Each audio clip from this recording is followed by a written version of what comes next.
Mummy હા બેટા, આજે કેમ આ પથ્થરવાળી ઘંટીથી આજે ઉપયોગમાં કાઢી છે?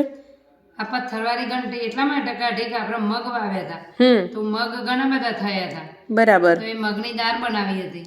ઓકે. હું જ્યારે ઘંટીવાળા ભાઈને ત્યાં ગઈ, તો મગની દાળ કરી આપજો મગમાંથી. તો એમને કહ્યું કે એમ કહો તમે આટલા મગ લાવ્યા છો, 5 કિલો તો ના થાય, મણ મગ હોય તો જ થાય. બરાબર. તો પછી હું ઘરે લઈને આવી. પછી મને એમ થયું કે લાવો ને આપણે ઘંટી નાની પડી રહી છે તો એનો પણ ઉપયોગ કરી લઈએ. બરાબર. અને કસરતની કસરત પણ થઈ જશે. હા, વાત સાચી છે. આ રીતે હું લાવી નીચે અને આ રીતે મગ ભેરવાના ચાલુ કરે, મગ દરવાના ચાલુ કરે તો જો કેટલી સરસ મગની દાળ થઈ છે.